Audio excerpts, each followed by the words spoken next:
everyone, this is my review for the Artillery Sidewinder X2.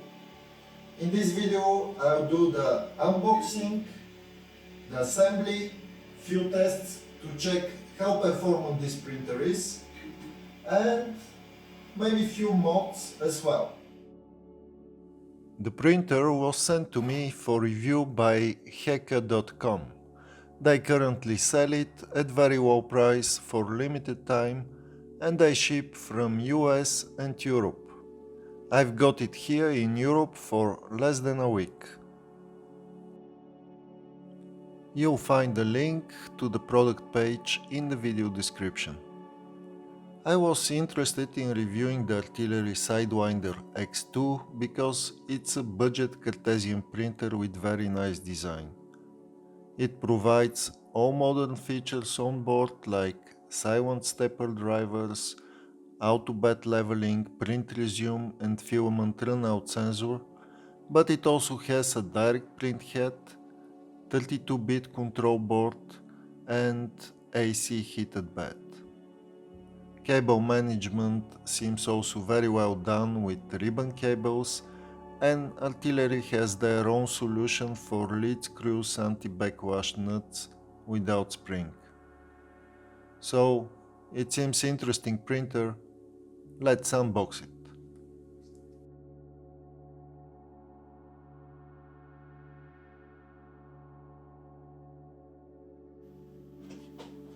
The X2 packaging is fantastic, everything is well protected, and this is essential for this type of equipment, especially to avoid bending of the lead screws.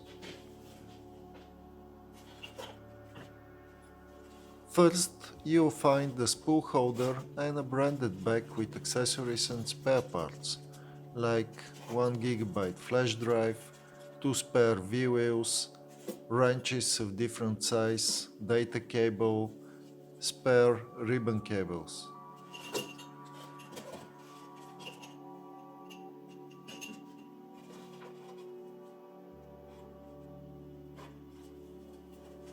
This standalone page complements the installation manual with the newest developments, because the X2, like the X1, is constantly improved by Artillery.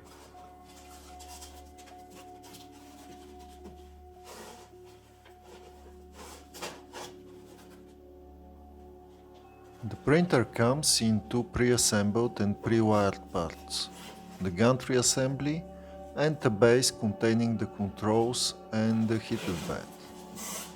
This is the gantry. The print head is secured with cable ties.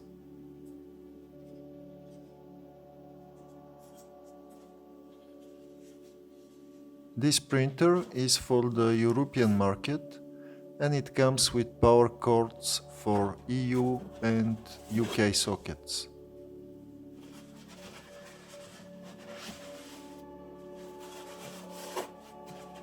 The base is also very well secured in custom cut packaging.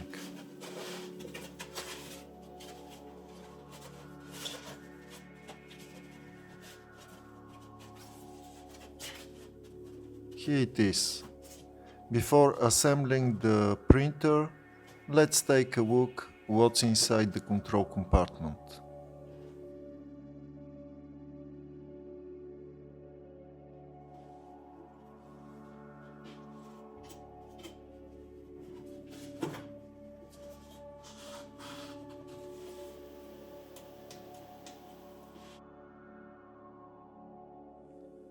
It is easy to open the bottom panel and get access to controls, but there is a sticker that will void your warranty.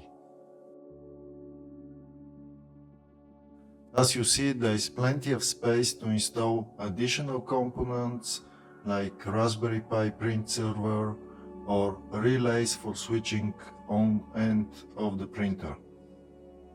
The 32-bit control board is a custom one with removable stepper drivers, which is great because faulty driver can be replaced easily without replacing the board. All connectors and even the drivers are secured with plastic gum. Here is the PSU It is just 200 watts because the main consumer, the hot bed, is supplied from the mains through a solid-state relay. The wiring is very well done and the wire management is excellent. This is probably the best wiring I witnessed in this type of budget printers.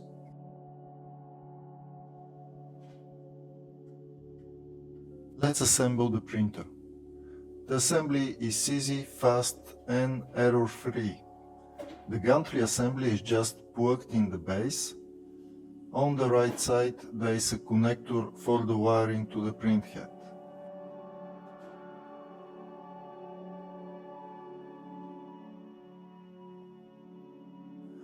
Once positioned, there are just 4 screws to tighten from below, 2 on each side.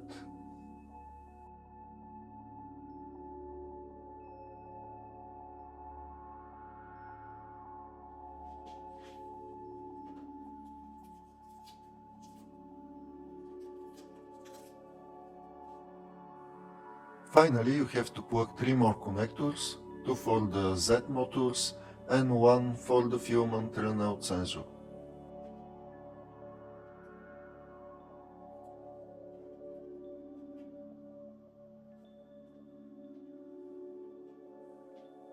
There is one additional connector for implementing separate Z end stop if needed. By default, the BL Touch type sensor on the print head for the bed leveling is also a Z end stop. Here you see the design of the lead screw nut mount. It has anti-backlash function. The 2 lead screws are synchronized by this belt on top.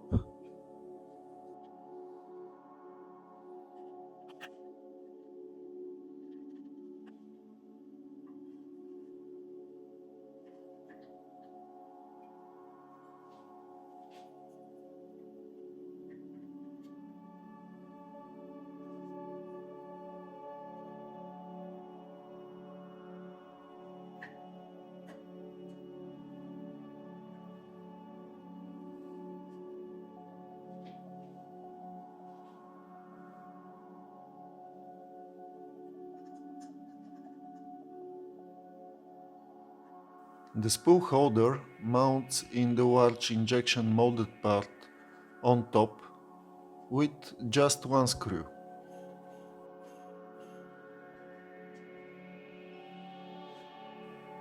It contains the filament runout sensor that has to be connected to its cable.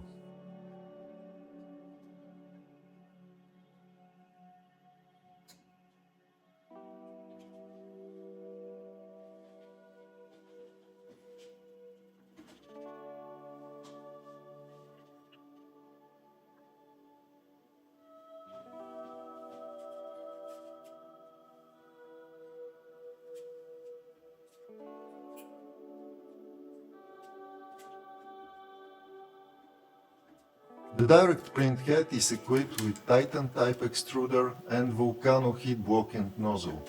Inserting and changing filaments on the fly is very easy with this setup. The pressure on the filament can be adjusted with this screw on the back. Before attempting a print, the bed has to be leveled. The process is well described in the installation manual.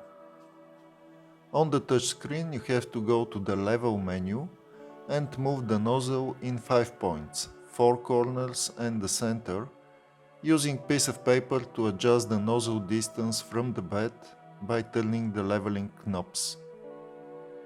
The paper should be able to move when touching both the bed and the nozzle.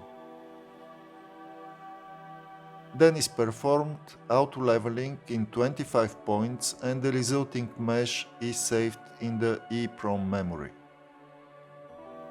Finally, you should test if your Z offset is OK by positioning the nozzle at Z0, and then with the same piece of paper you can test if it is too close or too far from the bed. You can adjust it by steps of 0.025 mm and save it again to the EEPROM.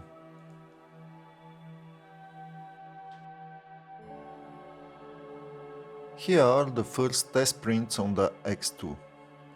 The first two come from artillery and are included in the flash drive. I printed additionally a Voron calibration cube because it shows well the areas for improvement.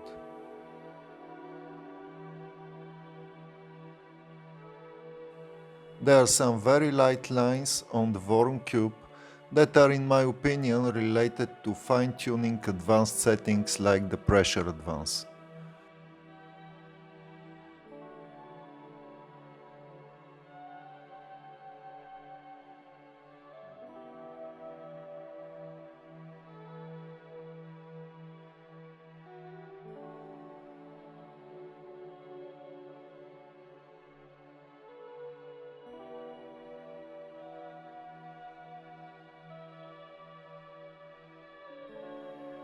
The print quality out of the box is actually very good.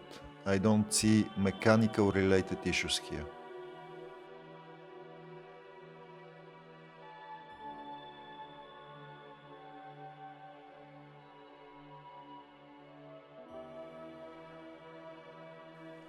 I made also one print with TPU just to confirm that the extruder can handle flexibles, and it printed fine.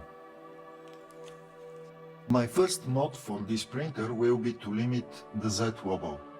This is common issue on large Cartesian printers with heavy direct drives, and Z-wobble effects are normally present on tall prints when the gantry is high. The solution is to reinforce the frame with braces and rods, as you see here on my test CR10 printer.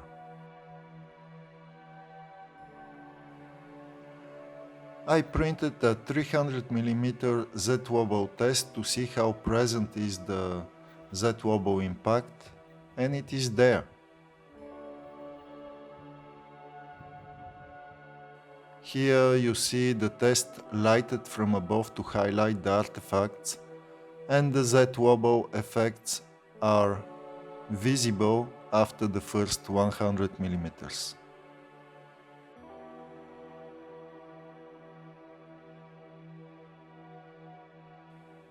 I was sure I will find existing mods for this printer on Thingiverse, and I was right. There are both braces and rods that can be applied.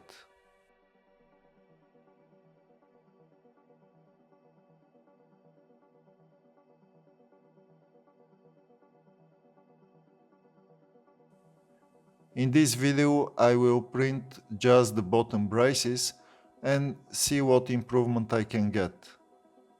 I modified a bit the left brace to give it more mass and additional fixing points.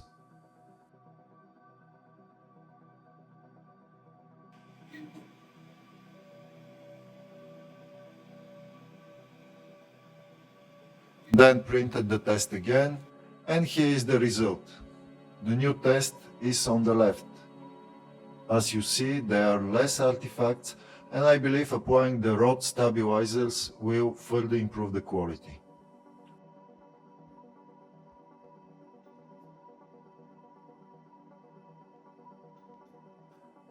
Those are extreme tests though, and in the real life, on a real model, the Z-wobble artifacts will be much less visible.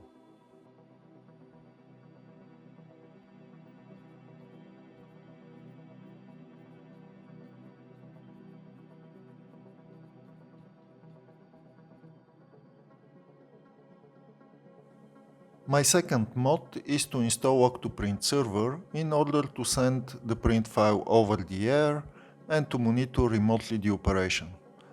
It is now possible to install Octoprint on an old Android phone instead of a Raspberry Pi, and I was interested to test how it will work.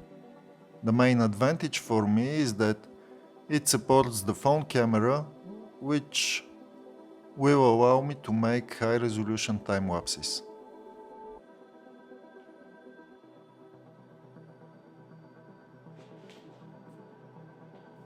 Not every old phone is good for this though. Here the Galaxy Note 4 had very old camera API and I couldn't get it to focus manually, which resulted in terrible time-lapse.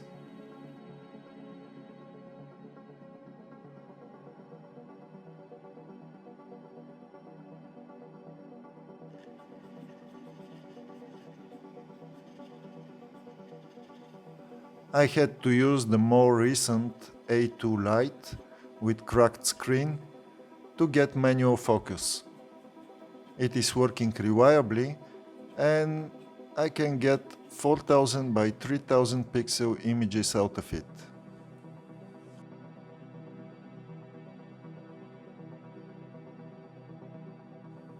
Octoprint on a phone is more limited, for example you cannot control additional relays, but the basic functionality works fine, including Octo apps. When I finish my setup, I'll probably make additional video for this Android application.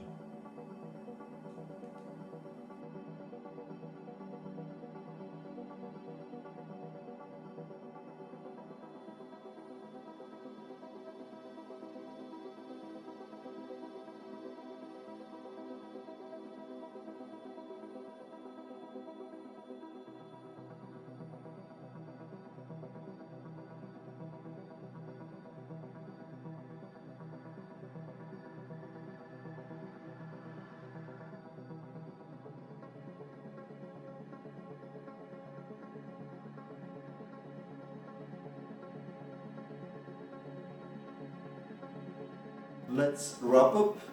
It's a nice budget 3D printer with all modern features. I find particularly useful the AC heated bed. It reaches 80 degrees Celsius in less than 2 minutes. The auto bed leveling is also working fine. The Titan Direct Extruder is useful as well because it allows to print flexible filaments reliably. The assembly is very easy and I recommend this printer for new users. Printing quality is very okay out of the box, and well, like for every Cartesian printer this big you have to apply additional mods to limit the artifacts caused by the Z wobble. I like very much its clean and well thought design around the ribbon cables, and taking into account its very competitive pricing, I believe it's currently better buy than Creality CL10 series printers. So I'm still discovering it and I will publish more videos with additional prints and modifications. So thank you very much for watching and see you in my next video. Bye bye!